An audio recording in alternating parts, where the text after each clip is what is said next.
Welcome, Wargamers. Doug here from 2 Plus Stuff, and recently I had an awesome opportunity to hang out with two of the coolest nerds that exist within the world. That is going to be two gentlemen from Para-Bellum Games.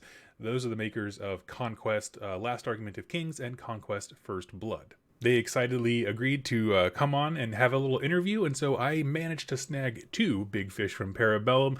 We have Stavros, who is instrumental as being one of the co-founders and a creative vision for the game, as well as just a really fun person to hang out with. And then there is Konstantinos, who has a wonderful accent, a Greek accent. It's beautiful, and he is one of their lead lore writers. I know the two work tandem together. They explain their relationship when it comes to the lore later on, so we'll get to that. But I had a wonderful time hanging out with these two guys. So what I'm going to do now is just invite you to drag out your paintbrushes and models and build and listen and just hang out and get to know some really awesome people in our community. And here we are with two of the awesome cast of Parabellum. Go ahead and introduce yourselves. Pablo. Hi, I'm Stavros. I'm the creative director and founder. Awesome. I'm Konstantinos, or KO, and I am the lead writer.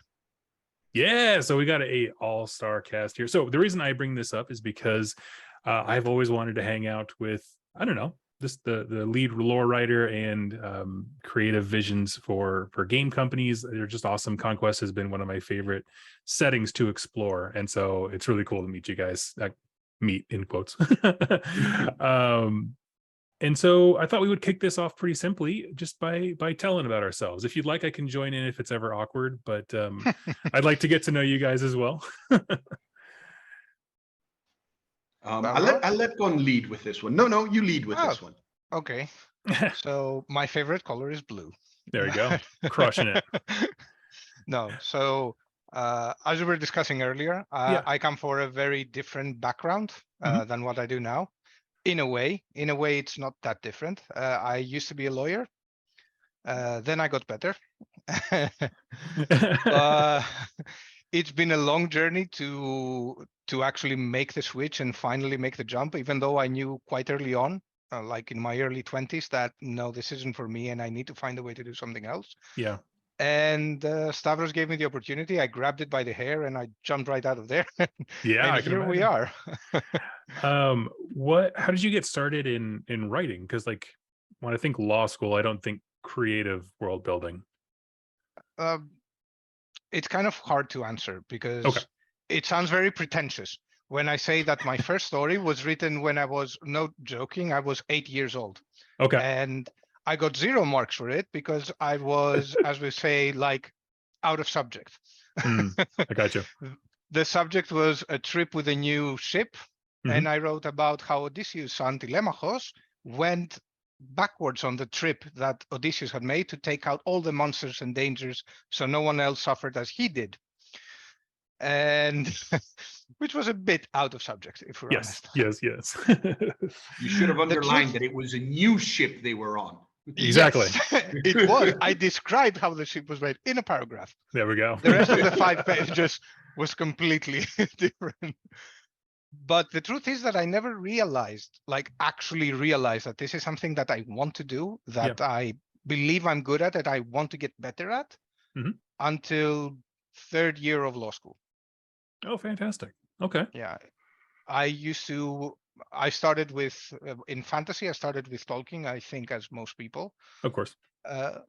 And that introduced me into Dungeons and Dragons, and I played quite a bit, and then other RPGs, and then, of course, video games. And in the meantime, literature, fantasy literature, which is completely separate. Yep. And the truth is that it happened through a popular online MMO, let's put it this way. Okay. I was in a role-playing guild. I was put in charge of role-playing, and I went overboard. Oh, okay. Okay, right on. And I realized that, yeah, this is something I enjoy. I don't even realize how much work I put into it, and it doesn't feel tiring. It just feels rejuvenating, and I kept doing. I published a book in Greek, and which is not really fantasy, but and then I kept writing, and here we are. That's so cool. Now, when When did you come into Parabellum? Like, at what stage of development did they already have the lore fleshed out, and then you came in and were like, I can fill this out, or? No, Stavros Well, had a very, very, very solid foundation. Oh, okay. Well, The we'll get to world was, yeah, yeah. that. yeah, the way we've split out the, let's say, the way it works is that the world, Mhm. the socioeconomics, the political, the religious, the literally the setting, Mhm. is what I work on. Oh, fantastic. Okay. The characters Hmm. is what Costantino works on. Okay. When you say characters, you I'm mean like the living world characters, like that have the choices living and. world. Okay. The he's the one that makes it come alive. Hmm. You know what I mean. I'm one of those guys who's more interested, have always been more interested in like the setting Yeah. rather than the adventures within the setting. Oddly enough, I'm a I. broad strokes guy. Yes. Okay. Okay. Um, um, and I like leaving. I always liked leaving a lot to the audience to make up their own thing. Hmm. Um, and so I had a very clean idea and clear idea of how I wanted the world, and I worked very hard to structure it in a way that things tied in nicely. Yeah. But that's it's a chunk of work, but there's a whole part that's missing. That is the bit that lets you see it come alive, see it move. Hmm. And that's where Costantino steps in, and he basically develops the characters. Um, Sometimes I give him guidance, very vague, like Frederick the Great, pirate, and then he just runs off with it and populates Hmm. um, within the structure itself. So That's cool. everything that you read, mostly in the living world, unless it's Einat or Timoleon, um, or what's his name, angry drunk dude, um, Eric, sure. Eric. Um, uh, it will be Costantino bringing the world alive. That's fantastic. Okay. I That's a think that that's a great touches setup. really, I think that touches really how world building works in general. Like there's two layers. There is the layer of the world itself, the Hmm. basic principles of the world, the basic history of the world, the basic foundation in which the civilizations are built and interact and everything. Yeah. That is one layer of world building. And it's, of course, like the core. This is the foundation. And then there's a second layer which touches uh, from architecture, if we're very broad, from Yeah. architecture of a specific thing to languages, to characters, specific characters, to specific narratives, smaller or bigger ones. Hmm. And those two layers need to be complementary. Yeah. One cannot exist without the other. Otherwise, I think you get a kind of limited experience. Hmm. You can't really have a good narrative unless there's a really good backdrop. Even if you don't explore that backdrop fully, you need it to be there Right. in order for the characters to feel realistic and alive. Yeah. And the other way around, an idea can be fantastic about a world setting, but unless you see it rolling, unless you see the cogs turning, you can't really see that, yeah, this works. So Right. we have, I think, thankfully, very similar ideas about how we want things to roll. For Mhm. instance, no gnomes. Nobody wants gnomes. No What? halflings. No halflings. We disagree on paladins, but what are you going to do? Okay, so there's something in the Discord about fish people. What is up with Oh, the? This is the actually a fish community gnomes. achievement. Oh, okay. And it was a community idea. It started as a joke. I cannot remember now, if I'm honest, and I apologize, but I cannot remember who brought it up first as an idea. The people loved it. Everybody in the company, except Stavros, loved it as well.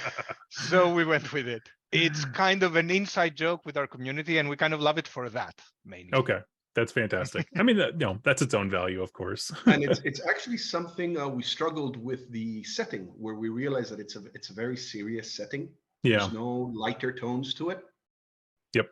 And my look on that was always like, okay, it I don't think it allows for lighthearted, funny stuff the way it's structured.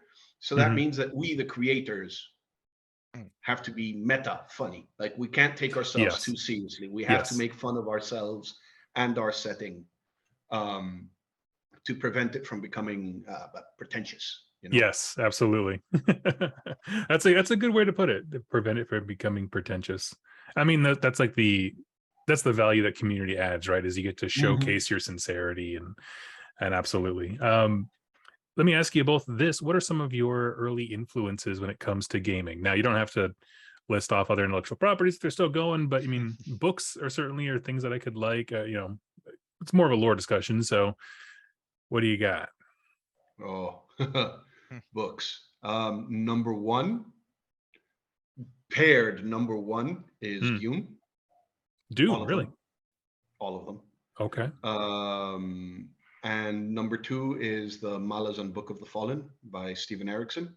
Oh, by the way, I have your copy here. So I made him read it. It was necessary. He is a very, I liked him because he's very subversive. He took fantasy, deconstructed it, and said, "Come on, there's more to it than Tolkien. Let's twist it. Let's shift it. It's incredibly poppy, right? Yeah. There's a lot of pop in there. But it sounds funny saying it because he also has a lot of weird Shakespearean dialogues and some really heavy stuff that I tend to skip over, though I love him. But Fair enough. he is incredibly intense and pulpy. And I love certain notions that he has, which are, okay, yes, you're powerful, you're great, you're strong, you're this massive dude. I don't have to defeat you, I just have to kill you. Right. There's a difference. Yes. So he always managed for me to capture very well the ground level grit, which you need for a war game. Yes, of With course. sort of incredible, ridiculous, overpowered, which is fun to read. Like really, it's one of the main draws of fantasy, isn't it? Oh yeah. So I would say for me, those are my two main influences. Okay. I mean, I can clearly see a few of those. I'll come back to those. What do you got, KO? Honestly, I've been lucky enough to have been raised in a country with very rich mythology, and I devoured it as a child. So whether I acknowledge it or not, I think it has influenced me more than I care to admit. Oh, absolutely, yeah.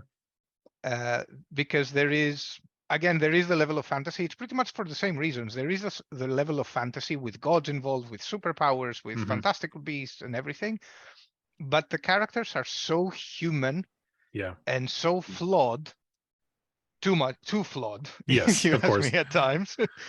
But it gives exactly this kind of contradiction that I also enjoy in fantasy in general. And the other is the Death of Arthur, Le Mort d'Arthur, which is the Arthurian tale delivered in a very flat way. But it showcases different characters. I will add one third, which you can actually should be able to see because most of them are here. It's The Once and Future King by T.H. White, which tells the tale of Arthur in so many layers. Starts as a child's story, really, like it's a children's book at first. And then in the end, on the last chapter, after you go through the whole Guinevere and Lancelot saga in a Shakespearean way, you reach a very political analysis of the whole Arthurian myth, where Arthur is talking with animals. It's so quirky that for me, it works fantastically. I know that for some people it might not, but for me, it's genius. That's okay. Those are great. I wrote them all down. Those are great recommendations. One of the things, Stavros, that you said I wanted to point out was this idea of a subversion of what we know as fantasy. And that was certainly the thing that drew me to Conquest. I mean, I have my buddy Wiley. I already got permission to name drop him. And he locally was like, Doug, you got to check this out. He knew I was moving to the area. He wanted to introduce me to himself and also this cool game, Conquest. And he said, you'll never play another fantasy game like it. And I didn't understand what he meant until like several months into it, where it all kind of sank in, like, oh, it's a fantasy world, but like with dragons, but also with like aliens, and also with like genetic misfits, the Nords, like, you know, all these weird, this, I don't know, this very I guess subverting is probably the best word of original fantasy tropes, and I just fell in love with it. And have you had any trouble, like, as I have tried in going to events to explain Conquest to people, have you ever had trouble getting folks to break their understanding of fantasy and kind of expand a bit more and be like, it's not crazy, it's not weird, it's not out there, it's just engaging and fun? Or So fantasy in general, or the world that we built? I just mean, like, as you're explaining Conquest to people, they scratch their heads because they can't reconcile your depiction of fantasy with if all they've ever known was Tolkien stuff. Has that ever been an issue? Yeah. The funny thing is, if you look at it, almost all of it is based on Tolkien stuff. Really? Yeah. So the Spires, children of the Yes. stars. The elves were the children of the stars. Spires are aliens. The dwarves dug too deep, woke something that ate them. Well, these That is true. dwarves dug too deep and woke something and ate it. Okay. So that's because one of the ways that it's very second nature to me is I tell them the story, and then sort of the big twist is an afterthought. Okay, I like that. You know what I mean? It's like, no, these are post Ragnarok Vikings. Yes. It's only later that I mentioned that, by the way, their gods are actually, you know, aliens down the street. Slicing aliens. Because the whole thing fits, right? And is it that important in the end? You're familiar with the concept of Vikings. Right. Vikings are cool. The really big twist in the end is a detail. That's a good way of looking at it. I think the same can be said about the Spires. Like, we talk about them, and then all of a sudden, oh, by the way, those are our elves. Yeah. No, I've actually had a lot of success explaining the Spires to people as, like, what if, like, elves and like vampires had a love child and it was turned into an army, and that idea of like healing and raising, but also, even though they heal and re-raise their own guys, they don't give a crap about any of them. Like, they're just chaff. And I was like, oh, it's the best. You get that elven hubris in there, and that, I think, is the important bit.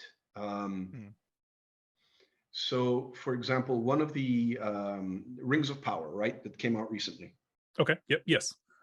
One of my big struggles with it is it doesn't touch on something that is quintessential to the elves, which is their hubris. Yeah. The arrogance. I would agree. That should have been about a show of, don't do what you're doing. Stop doing what you're doing. Come on, don't do it. You're doing it. Stop doing it. It's nothing like that. So it shows that they don't understand the essence of what that trope is. So if you nail the essence, you can do whatever you want with the details, and you should do something different with the details, of course, to keep it interesting. Otherwise, you're just a clone. A Force-grown drunk? Pun intended. Yes.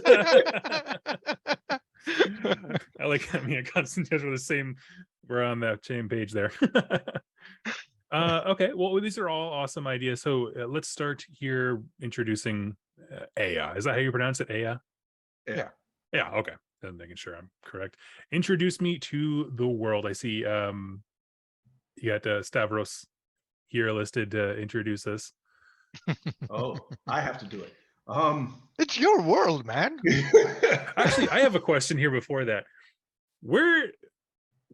Where did you get the idea of, like, I'm gonna make my own game and world? Like, were you just at a bar one night and you're like, I could do it better than this other company? we should start a band. Yes, exactly. What if it was all base? Accurate. Oddly accurate. I used to work in finance. Okay. I was an avid wargamer.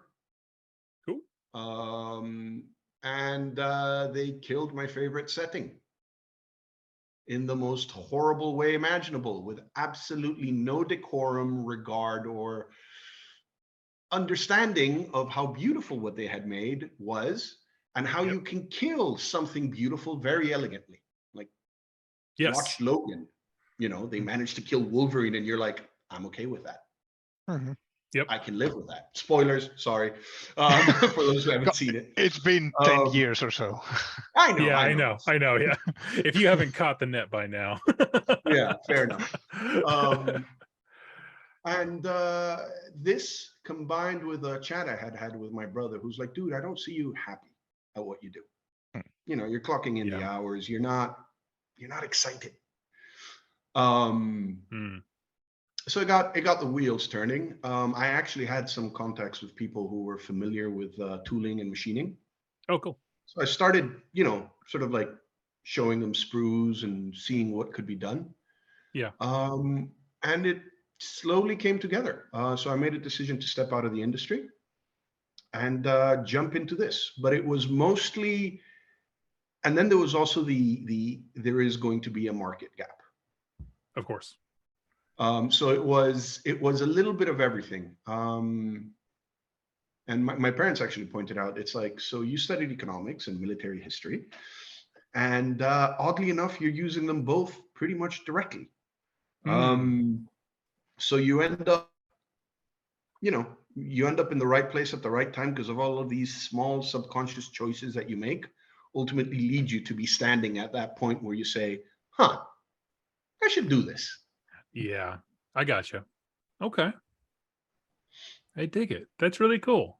And how much of the world did you have like kind of designed out before you were like, I'm ready to jump in? Good question. I guess the reason I ask that is because there are many people that I talk to. They're like, oh, I have one or two ideas, but I'm not going to present them or share them until it's all like fleshed out. And there's this like false sense of readiness. But at some point, you just got to pull the trigger and have a minimum viable product, right? That is one of the biggest challenges, and one of the things that I keep on pointing out to people, which is like, having a great idea is all well and good, but I'd much rather have an executed crap idea than a fantastic idea that lives in your head. Yep. Because you can fix the crap idea. Yeah. Right? Look at our models. They've improved. Yeah, absolutely. I mean, they were never crap. I have to point out, they were never that word that Savros used anyway. No. I should not use that language. But they were not the best we could make them. We were lied to by the machinists. We were lied to by the guys that sold us the machines. It's a saga how the company started. People hear it and scratch their heads and say, how the hell did you pull it off? And it took a lot of iterations to get them where we want them to be. That's awesome. It happened because we pulled the trigger. So to a certain degree, it's there was a lot of like, I packed everything into a bag very carefully, and then I grabbed the bag and I jumped out of the airplane and then said, okay, in this bag is everything I need to make this work. So now let's put it together before we hit the ground. No, that's terrific. And I think that's, I mean, people call like, how do you start a YouTube channel? It's like, you have the internet. I mean, it takes so much more work to make a game than like just record a YouTube video. What are you talking about? This is way harder. Well, awesome. So yes, let's go. We'll revert back to where we were. Introduce me to AI. It's fantasy like you know it with a twist. Okay. We try to be very respectful of the let's call them the forefathers of fantasy, of mythology, of Tolkien. Of course. And at the same time, we want to make it interesting, right? So it's fantasy like you know it, but different. Okay. That works. That's how I would that's what I set out to create, and I'm hoping what you guys are experiencing. Oh my gosh, yeah. No, I have thoroughly enjoyed. I love the setting in terms of how much room there is to like develop your own stuff, but also as we're going through bit by bit rather with I don't know why the word keeps escaping me. The lore system you guys have, open world, new world, The Living world. living world. I'm so sorry. That word was No, just no worries. escaping me. But yeah, so I think that it's I think you're nailing it, to be honest. And my next question here is, would you want to live there? No. Yeah, no. Depends as what. Wait. That's true. Depends as what. If I'm the Chamberlain, maybe. If I'm Hunfrid from the militia, no. Yes, yeah. That's yeah. If I'm a Lecarneros, definitely. Come on. Well, yeah, I was trying to think of like what I would want to be, because when I was explaining to people this whole like how the system works, as far as like the universal setting, what mankind is standing up against, that kind of stuff, the stakes. If you're just a normal dude holding a spear, like you're not good. Things are bad. No. I was No, you're not. introducing the factions to someone, and they're like, "How come? Where all the Where's the big stuff for like the humans?" I was like, "That's a horse." And the guy's like, "No, but I mean like the trolls and stuff." I'm like, "Nah, man." I mean, I showed them the Nords, of course, but it was just So yeah. this is the argument I have where they're like, why don't the humans have a monster? I'm like, they have monsters. They're called the Ashen Dawn. Ooh, okay. And I am allowed to mention that I just got the first completed sculpts of them. Oh, the Ashen Dawn. Yes.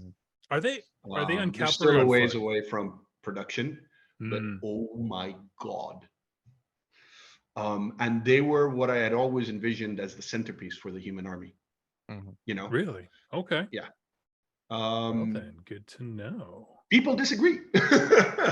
And so I have to try to find something in between. I've got a couple of ideas, but unfortunately they require more world building, Okay. which is challenging because there are layers set out into every culture where we've got, you know, you can't, I mean, Upset Tolkien did one. it. Sanderson seems to have done it. There's a level of detail to which normal people can't go. I see. You lay out the broad strokes with a lot of space in between to allow yourself for mistakes and to allow people to create their own stories. Yeah. Right. Mm-hmm. But the critical thing is to give yourself a lot of room. Yeah, you know, to that end, I want to say one of the things that I've appreciated as someone who I'm going through each of the lore section for each of the factions, trying to like come up with content for viewers and get people excited about the game. I love that at every single army, I can look at it and place it directly into a grand timeline. Because in a lot of other games, they'll have stuff like, well, they were kind of hiding out and now they came here, or they were living in the sky, totally removed, and they just dropped down. Like, it's just these weird, like, where have you been this whole time? Whereas yesterday, I just finished recording a video about the city states, which is a faction that isn't out yet, but you have lore for them. And even before their release, I can firmly put them into a timeline, roughly. I mean, it's not exact, there's no years, but like, these events happened, then these, and they were a consequence of this, and here's the whys and the hows. I love that. That's fantastic. I think that is one of the so. greatest challenges. Yeah. Coach and I spent a lot of time on those timelines. You would be astounded how complicated they get. And we have the years, we just don't share them because we're not comfortable with our calculations always. Yes. Well, you know, I super respect that. Because as someone who's they will very come bad out at math eventually. But I mean, when we're more confident with the calculations. Yes. When we have a PhD in math going over them. anthropologist and stuff like that. Everyone needs that one conspiracy theorist with like the board and the string going together, and he's like tying it all, making sure it works. What nobody tells you is just how much work that actually is. Yes. Yeah, That's a lot of work. Yep. it is.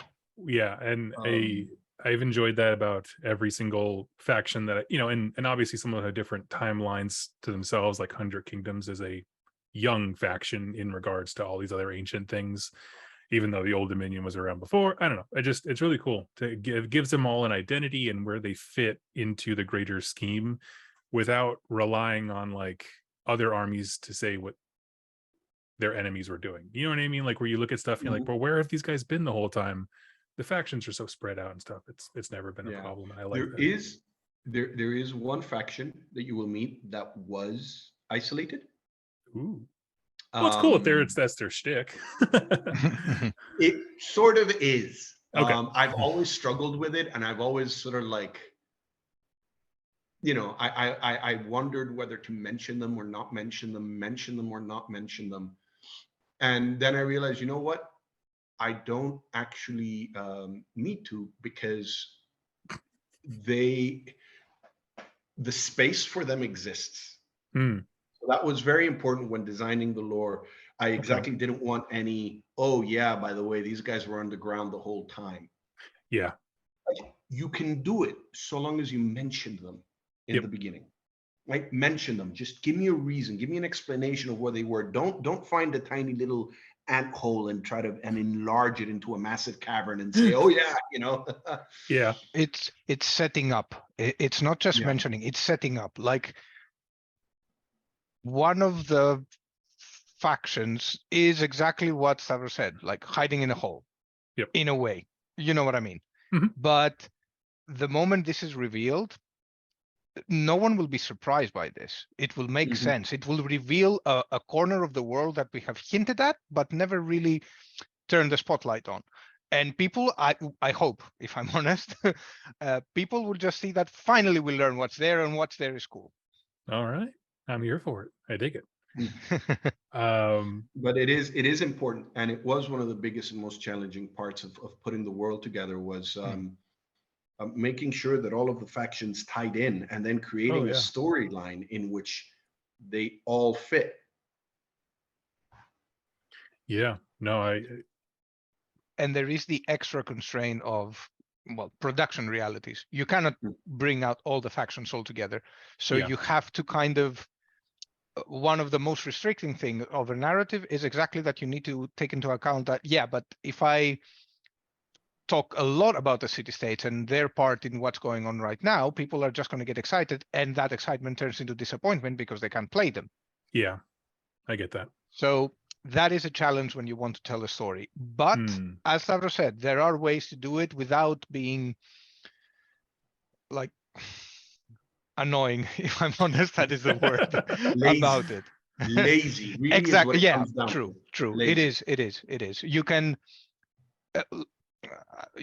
keep mentioning things to show that the world is alive. Stuff are moving. Stuff are happening. It's just that our attention cannot be everywhere at all times. Of course. So what we change is essentially the POV. We don't change the narrative itself. We just change the POV of an ongoing narrative to but that means better that you accommodate. have to have created the room and the structure to then shine the light on these areas as you develop it further on. You can't just sort of add bits, because then it looks added on. This is a prime example of what we were talking very early on about the two layers of world building. This is where they complement each other. Where the characters discuss something very everyday for them that the narrative has room for, and the world has room for, and will one day come and take this spotlight, and this will change. This is a scale that keeps moving. And honestly, I find it extremely intriguing. One of the best parts of my job. I love that. That's awesome. I'm so happy for you. What we already kind of answered this. The next question they had listed here was like, what brought you to include sci-fi elements into your fantasy? But I feel like we touched about that. We went over some inspirations and stuff. Any other, I guess, sci-fi tidbits that you're really excited about? I remember the first time I learned about the Nords being genetically modified. I was like, oh, that's the best. I oddly enough, I didn't consider it sci-fi Interesting. Okay, because please. it was part of the world. You know what I mean? Yep. Uh, it if the story makes sense, it's part of the story. You know, something that I get quite often is, "Oh my God, the spires pop up everywhere," and I'm like, "Well, I mean, humanity has been on this planet 20,000 years. Yeah. I challenge you to find a corner or a species that we haven't changed of the planet or any species that our presence here hasn't impacted massively. Yeah. And they've been there for way longer. So it follows that, you know, they've got their dirty little claws and everything. And a lot of the consequences are theirs or Yeah. consequences of their actions. There were other players, but the Dwagom took care of them. Yeah, they did. Yep. So, you know, it's another interesting bit is you know, when people, you know, the breaking of the world. I'm like, it'll be interesting when people slowly start realizing just the degree to which that has impacted the world. But that starts coming up later. Okay. Well, I'll keep myself peeled. One thing before we get into viewer questions here on the channel, I wanted to ask. I call this section "Making AF for Everybody," and so one of the things I do here on the channel is I will often like build thematic armies. I have some savage orcs. I have space marines. These are all intellectual property free names here we're dropping. And I have a Dweghome army. I have 100 Kingdoms for First Blood and a full Dweghome army that I'm in the middle of painting. And so I thought it would be fun for us to kind of walk through very briefly how to put a rough background for a faction together so that people can watch this, leave, and then make their army their own. So I think go ahead. there's different tricks, let's say, or Okay. there is no recipe, but there are, I guess, tricks that make it more straightforward. Okay. It depends a little on the faction. Yeah. Like the Dweghom, because exactly the factions have so distinct cultures and backgrounds, that kind of guides you. So if you're familiar with the history of the faction, I think you already have kind of a vague idea about what you can do with them if you want to be very true to canon. If you don't want to be very true to canon, go nuts. I keep telling this to people on Discord. He was telling me, I was wondering if Dweghom have boats and steamboats, and I'm like, yeah, sure, go nuts, make your own thing. Yeah, they do if you say you do.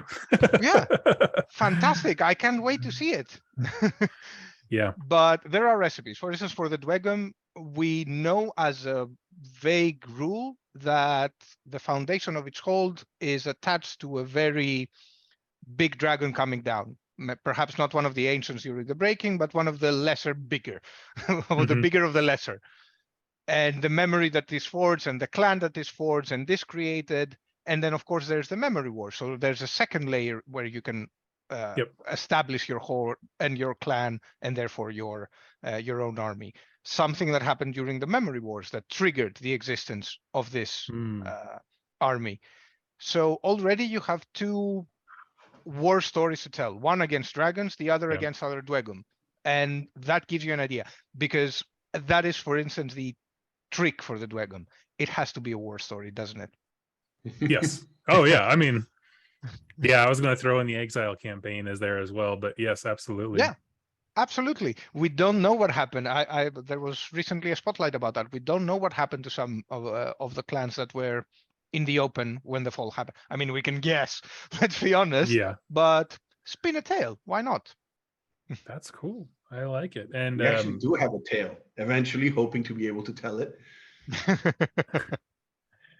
Oh, do you guys have like a novel? Big question.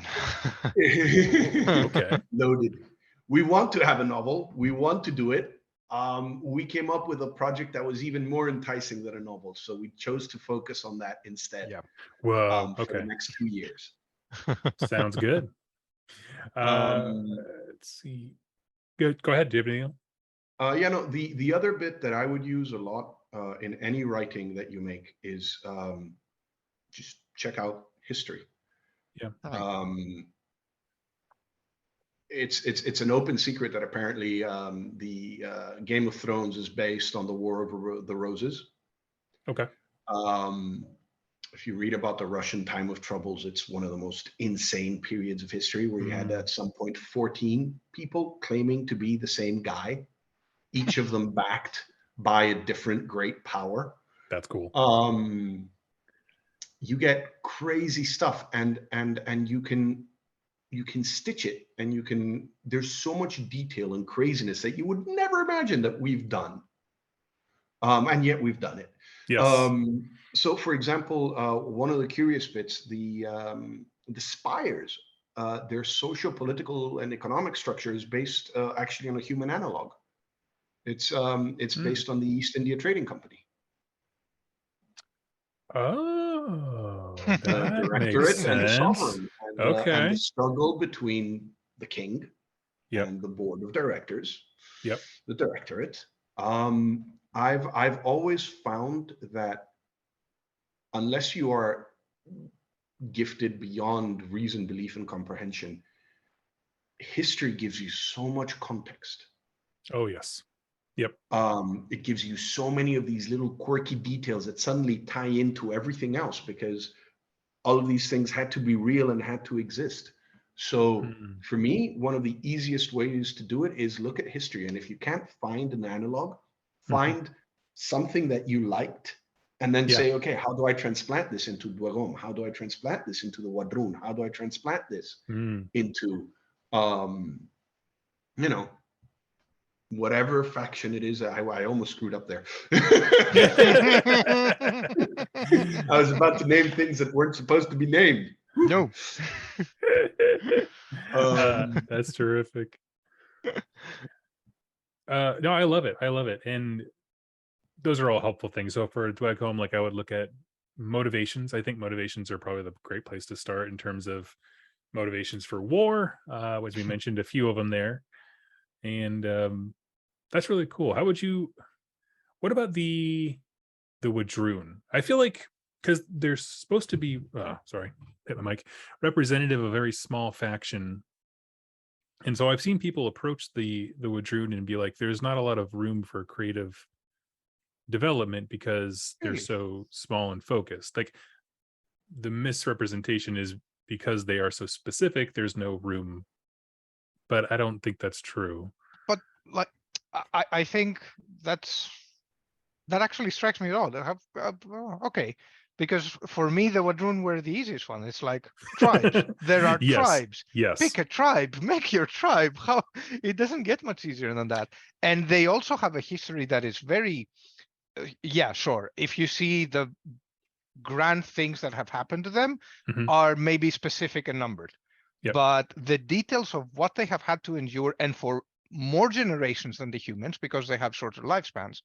So how they managed to evolve, and you can have very interesting stories, because stories that a human would remember because their grandparents told them would be history for them. Yeah. So you have a lot of room to develop tribes in a very different way. Yes, within the confines, but that is true for any other faction, within the confines of the setting and the Wadruns. Sorry?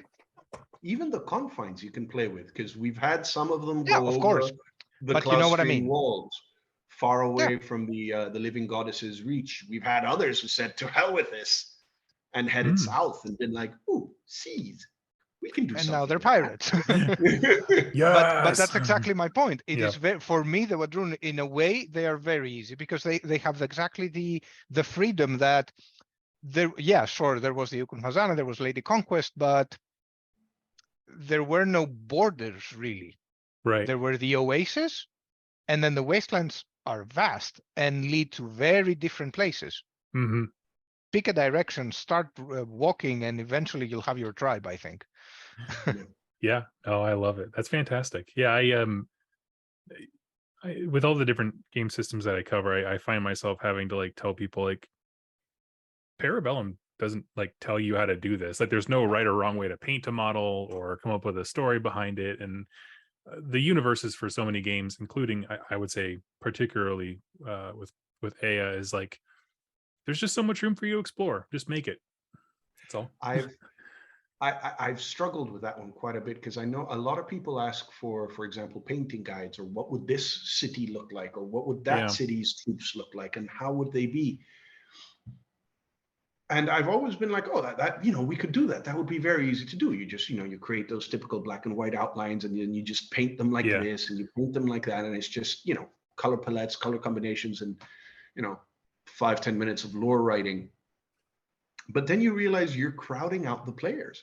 Yeah. The more you create, the more you sort of ask your players to conform to what you've created. Mm-hmm.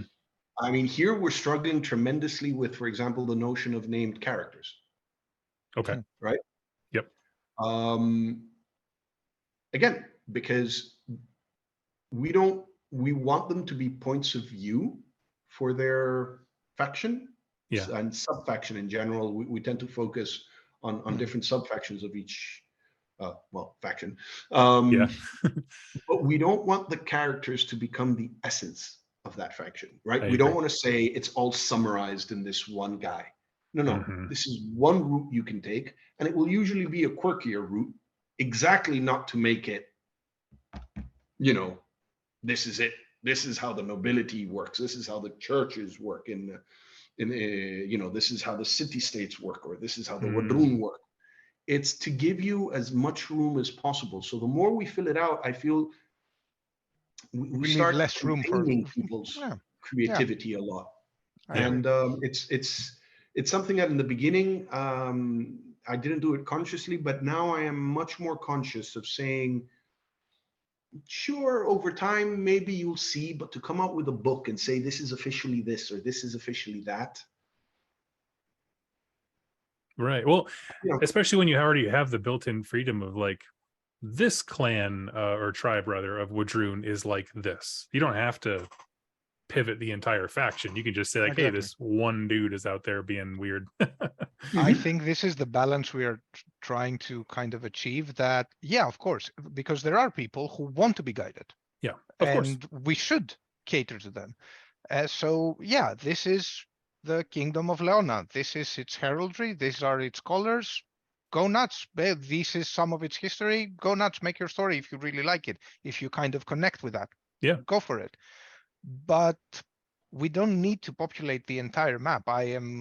We just need to give examples that are strong, so that the players that want to be guided and want to kind of simply step into the shoes of someone else do that with ease and with excitement about who they're going to kind of take over. But there's 5, 10, 12, doesn't matter, even 50, I don't care, as long as there's 150 or space for another 150 out there. That's terrific. That's terrific. Well, those are all the kind of more interview style ones that I had for you guys. I do have some questions from people watching the channel that I'd love to dig into. I see you guys already wrote some notes here for us. Yep. So we're going to kick the first one off from Aaron. He says, only question that comes to mind is regarding the living world. How much has it helped developing the world, and are there any new factions or models in the works inspired by it? Inspired. Yeah, that's an interesting. I mean, I could not say. I could not say. I think that Stavros will agree with me. But factions. I mean, we do have the murder fish gnomes, but it wasn't from the living world. No, that was from Discord. But no, I think that the factions, because a faction is part of world building, and world building has a very strong and solid foundation. Not that we don't play with it, or Stavros plays with it, but it's there. As for units, I mean, maybe I will say now. The reason I left that second part in is because it seemed like an interesting question. It's almost like, do you put the cart before the horse kind of a thing? Is like, I think that you would have the characters and then write the stories, unless you were trying to reveal them in a certain way. I don't know. It's kind of in between with the living world. Sorry, Stavro. It's kind of in between with the living world. Think of it as playing an RPG in a way. there is a sense of direction or of a destination or two destinations or three or four. And yes, the characters are kind of guided there. The narrative guides towards one of those, depending on the choices, however, of the players. So it's a combination of the two. It's like, yeah, sure, we have destinations in mind. We don't have the whole trip planned always, Right. but we have destinations in mind, which aren't specific necessarily, that this guy will end up there. Sometimes we do that too, but we don't, I think, or at least we try not to hide it. We don't present it as a choice, but that it's a fake choice. Is he's going there. How do you want him to go there? Right. So I think that's another thing. Now, how it affects the game, I think Stavros can answer that better than me. So there are so many. Again, the biggest challenge of this is basically that you know, I'm not a billionaire with cash to burn, and I can't make all my dreams come true. I've got to build this and you know, spend resources. If you want to change that, be sure to use the affiliate link down below. Make this man a billionaire. Let him play and put out all of his ideas at Exactly, one time. yeah. Sorry, please go ahead. So a huge chunk of what I wanted the living world was to have player input, right? I feel that a lot of worlds and a lot of, I have to be very careful here. Properties. Yeah, they can become, I'm trying to find a nice word, a very not nice concept. They can become stunted because the input that is it, they live in an echo chamber. Okay. Right? Yeah, yeah. And so they output A, and what they get is A with or variations of A that come back in, and then it's A squared, and then that goes out, and suddenly it's A cubed, and that comes in, and now it's A to the zillionth degree. Yeah. And that happens everywhere. It happens in militaries. It happens in everything. On an odd digression, it's one of the reasons I like Greece's military civil service, is that it puts the military in contact with civilians routinely, and it keeps them sane.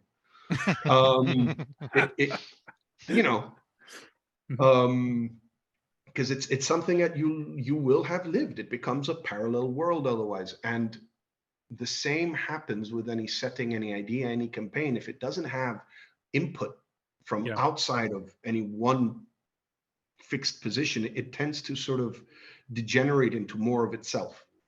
So a lot of what we wanted the living world was exactly to take it into those weird corners that we wouldn't by nature go. So there are stories that have changed because players are very keen on this decision or other. And there are decisions that have been made that have very big knock-on effects.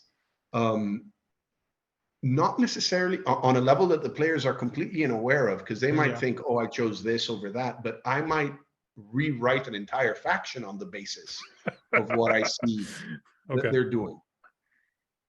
Right? No, that's terrific. I mean, I'm just trying to imagine how like absent-minded, like some just clicking this and you're like, oh my God, the fans demand.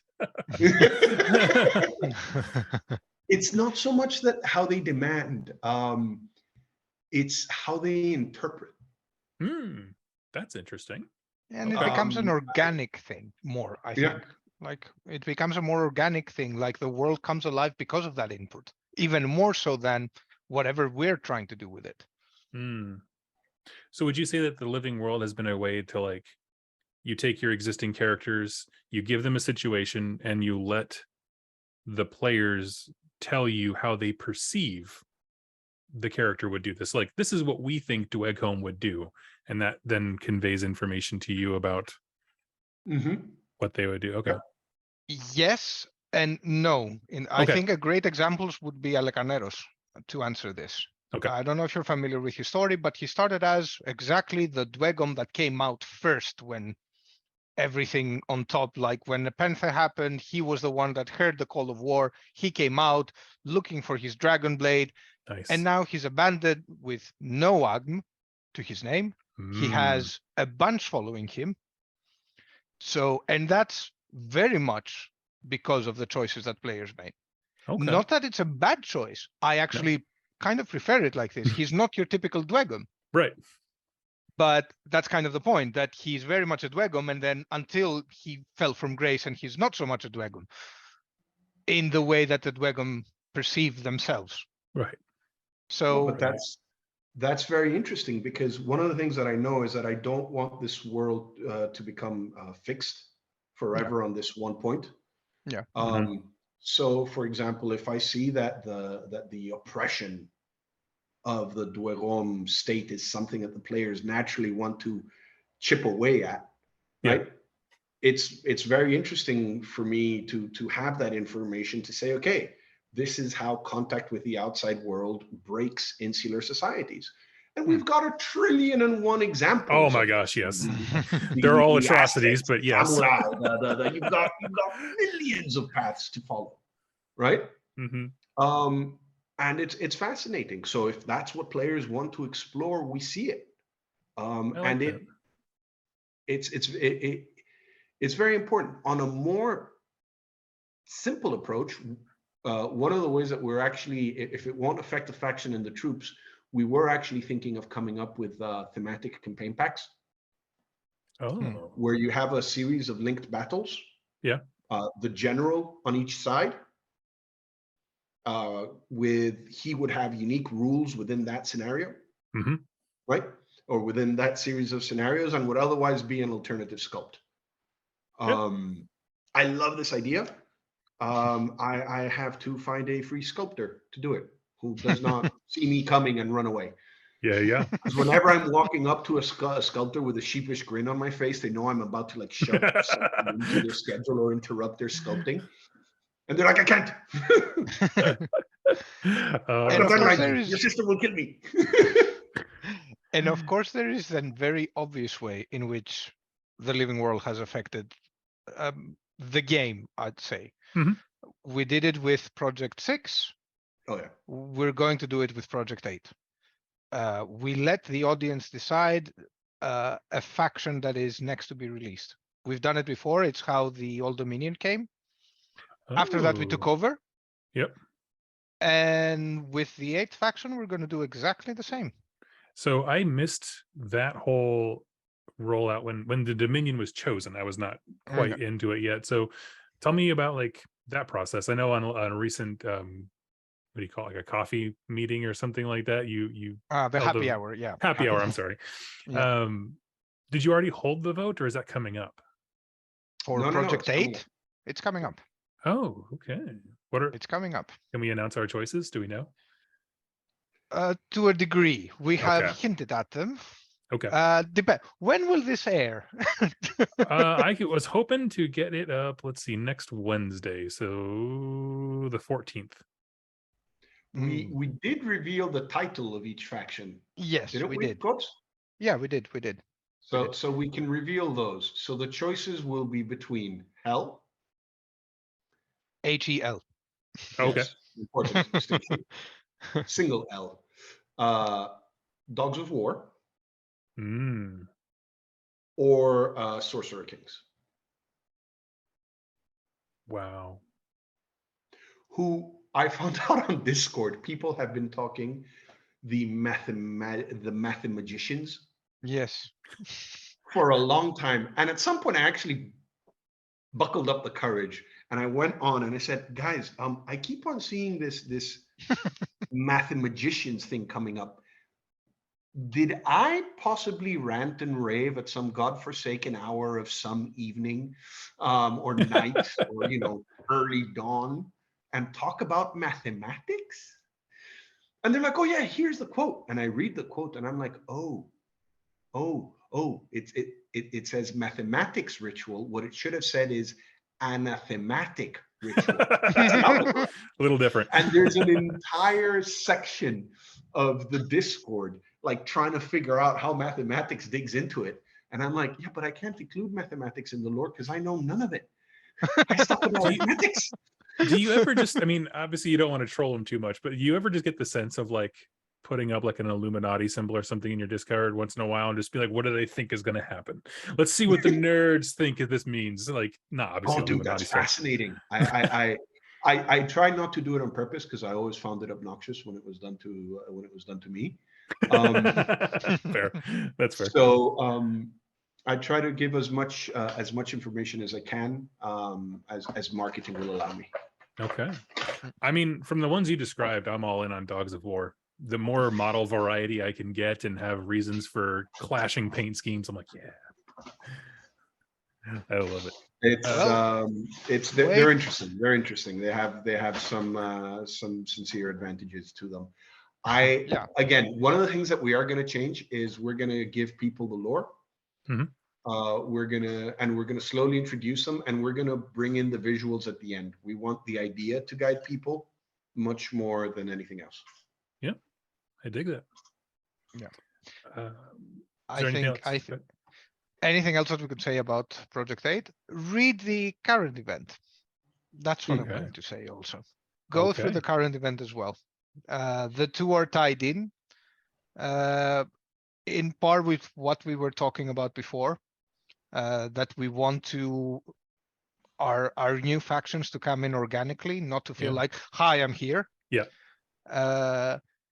And we wanted to involve the community in that as well. So they are cool. part of that. They will influence, not always in a great way, but they will influence how these factions are going to come to play, under what conditions, how they will be revealed, what we will know about them. Even it might be small details. Those small details, when it comes to the living world, they tend to kind of create an avalanche, and you don't realize that, yes, but because that happened, and that happened, and all of a sudden you have a huge chunk that you have to follow because events led you there, whether you wanted to or not. So we allow a small choice, but we do a small choice because we know that eventually this will become a big impact. Of course. So I hope people will come to enjoy that. No, that's cool. Get some? Okay, no, sorry. I thought Severus said something. No. Next question is from Ronin Miniatures. Really, I just was hoping to hit you guys up. Give me a primer for the Weavers. What is the Weavers compared to the Spire? Bluntly, boringly, they are the Wood Elves to the High Elves. Okay, that's rad. We only have that one piece of artwork, and I'm very smitten by it. I'm more in love with the city states, but the Weavers artwork that we have seen with kind of like the Hornet kind of colored looking exile. Oh man, it's just absolutely beautiful. What you have to take into account of the Weavers is that they are aliens, so their notion of taking care of the planet is also, by definition, terraforming the planet. I'm into that. Okay, so side thing, the old Final Fantasy Tactics games, my Geomancer was like my jam. I would just like grind a character to get there because I thought they were the coolest moves. So I'm intrigued. I like it. Let's see. Next we have the Florian. His question was, any information about the Quiet? And I'm actually not familiar with who the Quiet are. Are they another branch of Exiles? The Quiet are another branch of the Spires. They are the worker and warrior castes that basically staged an exodus during the war with the dragons, and they are. It's very. Take into account, we're going to take it places people don't expect it to go. Okay, cool. But they would be the equivalent of the Dark Elves. Okay. But focusing less on the evil and more on the isolation.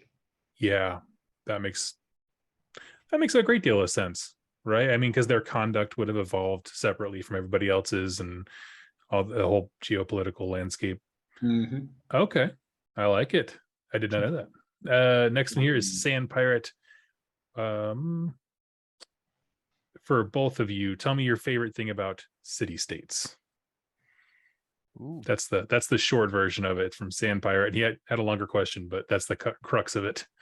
Apart from speaking the language. There you go. Yeah, exactly. Because I can walk its streets.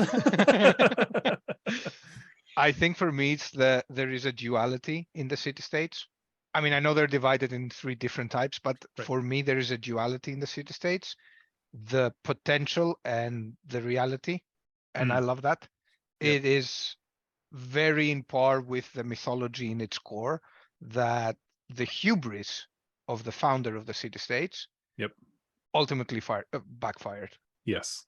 And this, I think, is, for me, like, from a writer's perspective, maybe not from a wargamers, not from a role players, but from a writer's perspective, this for me is the most interesting thing. It's like there is a duality that I think their whole society has to struggle.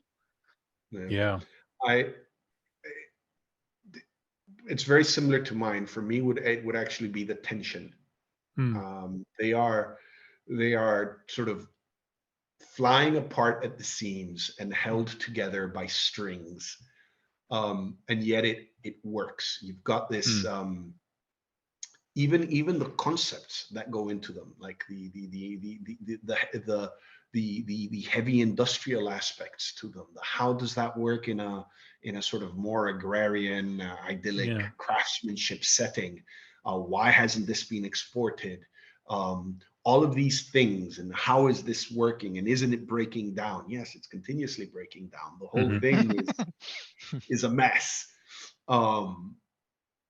That tension that there is between all the powerful forces in the city-states, like literal gods walking the streets, who are very, very angry for very particular reasons, you know, and creepy, like consult-like councils of. Have we revealed this lore yet? No. Oh no. We have revealed what you said, but not where you were going. So somewhere right now, Daryl is waking up and he's just like, "What's going on?" The spider senses are tingling. Yes. No, that's more of a lore question. So I think he would be okay. But it would be better. For me, it's the tension. We are pushing the boundaries quite a bit with them. But at the same time, they're so iconic, that it works, because it's such a traditional image pushed in such non-traditional forms that I think they're very interesting. That's awesome. I like I said, I did a video for them recently, just unrelated to the question, but one of the things that stood out to me was the tension of knowing. Like, I liked, as much as I saw the foibles of their leader, having the perspective of seeing something as big as a god lying to another people and trying to remove yourself from that. It just seemed like such a compelling story of just, I don't know. It was just a cool thing.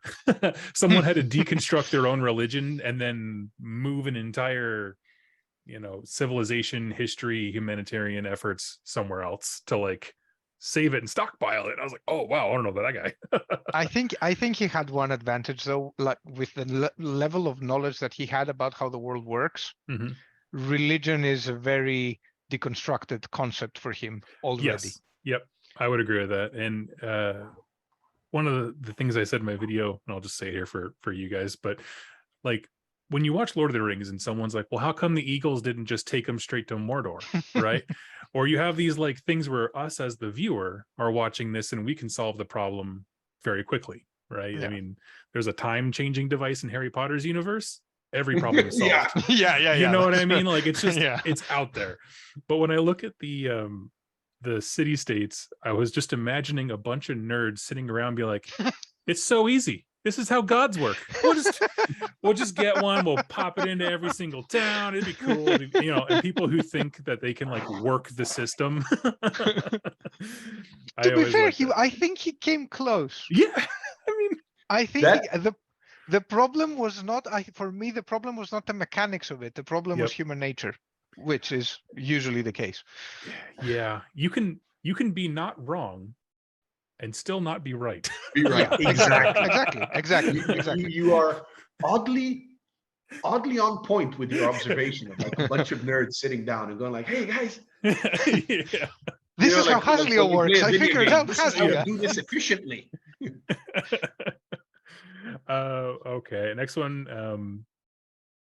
Let's see. My buddy Wiley asked if you wanted to share some like background for your inspiration on your take on trolls, which you do have for the Nords, but like yours tend to be a little bit more like lanky, and I like their size in relation to them and say the giants. So what do you guys think about the trolls? Was there any specific insight you were looking for there, or stories you wanted to tell? I mean, it's a Ah, pretty gruesome story, that one Uh, we can tell. it's do we have the tier 3s anywhere in the new website? We have them mostly the smaller versions, but That is a we are lot going of to lore reveal that them has as been taken out spotlights. of circulation that we have to bring back in somehow. Yeah. Mm. So I guess a lot of people aren't aware of it, but the trolls were actually humans, Yeah. and they followed an Einherjar whose power was regeneration. Mm. And they basically, the fight took them into a system of caves. And during the fighting, the caves collapsed and they were sealed in there with no food except a regenerating leader. Nice. So let's just say that there was a large intake of non-native modified genetic matter into that tribe. Okay. And as a result, the trolls were formed, which is why there is that odd kinship in that they're not monsters. They are, Cousins. Exactly. They're cousins. They're the awkward cousins that you really wish you didn't have, but at the same time, you sort of have to respect what they did and what they stood for and the decisions that they made. That's But so you funny. really wish they didn't live that close to you or come visiting during Christmas. I think their story tells a lot about the Nords in the sense that if you think about a similar story within the 100 Kingdoms, they would have burned the survivors alive. Yes. Oh, Burn yeah. them at the stake. Got to. The Nords, the things that they admire, the things that they put forward, the things that they put above all else is survival under these conditions. So and these were their yeah, heroes. you may have taken exactly. So you may have taken it a little too far, uncomfortably far, but you did exactly what we all want to do in this world, that in this corner of the world that we're stuck in. So Yeah. kudos for you. Congratulations. Here you are. You're invited for Christmas. Please don't come. Yeah. I like it. And again, the concept is all of their heroes, basically all but 2 turned into monsters. Yeah. Right. So the concept between hero, god, and monster is very blurry for them. It's not as clean cut as it is for us. Yeah. Well, I mean, and so many times those characters overlap. I mean, you deify the Einherjar, who are relative to a normal person, monsters themselves. They are these created, engineered things. Yeah. Oh man, that's a good one. And then there was just some last little questions about asking. Let's see, learn more about the. Okay, sorry. The different orders are the orders of the 100 Kingdoms mounting expeditions against the Old Dominion. They have done in the past. We have discovered it in one of our spotlights. Oh, cool. It was brief. One of them was brief. There was another that was a little more successful, but I cannot really talk about that yet. Sounds good. What I can say is follow the stories in the living world when we resume our normal layout rather than the ongoing events. That's cool. But yes, there was an expedition. Well, there were multiple, if anything, to keep track of what's going on, although a lot of that was left to the Wadroon. It was part of the deal. But there was an expedition that was better than the rest. And let's see in the living world what happened there. Okay. That's a great answer. No, I dig it. I guess really the crux of that question was, are the 100 Kingdoms addressing the Old Dominion as a immediate threat and actively doing things against them, which I would do different things though. in What's a up? way. The 100 Kingdoms and the Orders are That is not true. exactly the same thing. Sorry, yes, I was thinking of factions, not. There we go. Yeah. Does the sub-faction of the Orders do stuff? Yes. Yes, they do. Yes. They do. Okay. The way they Very think much they should. The rest of the 100 Kingdoms are in for a very big surprise very Yes. soon. Yeah. We've been on a side quest the whole time. What? Well, awesome. Well, guys, that's all the questions that I have. I wanted to open it up. Is there anything you wanted to share about, or just reiterate to people? I don't know.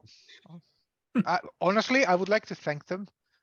Yeah. I know it sounds kind of cliche and corny and whatever, but it's true that the living world is very alive from my end as well. Yeah. You know what I mean? And it's very interesting. And I love the discussions that we have on Discord about it. And I see the different takes and how different people interpret different things. It's lovely, and it's giving us energy to keep doing this because it's a great back and forth between us and them. Mhm. And I hope they enjoy too. Pretty much that's it. Yeah. I was going to be less nice than Con. Usually the case. I'm always much more terse when it comes to communication. Savra, we lost you a bit. Oh yeah, your Talk mic's to up. us. Ask your questions. Poke. True. Vote. We really actually care about what you think. We do have our vision, and many times it's not compatible with everything that comes out, but many other times it is.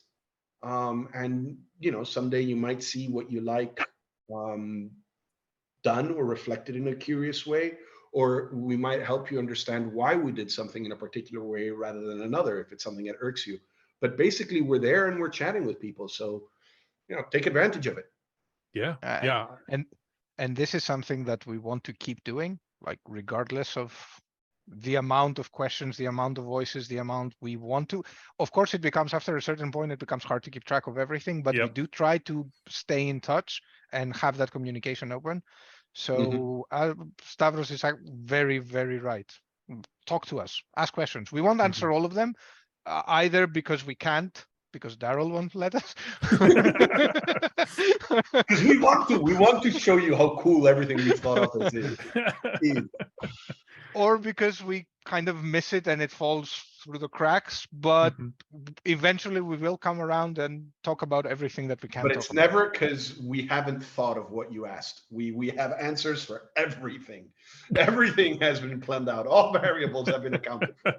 That is actually part of the reason I was thanking them before, because exactly that's not the case.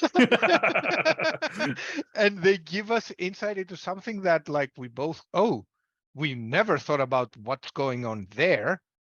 Because it's, people have such particular details that they can focus on, which is fantastic. It makes the world alive when they force you to kind of think on them. What do the Duego eat? Well, I have a vague idea, but is there a recipe? I don't know how to cook, but yes, there is. Let me make one up. I don't know. This is what the spotlights are for, honestly. That's a great use of them. Yeah. Well, sweet. Well, thank you guys so much for your time. I know it's a little late where you are, and yours, man. Your passion has been infectious. Yeah. It's incredibly rewarding to us to see people enjoy what we make.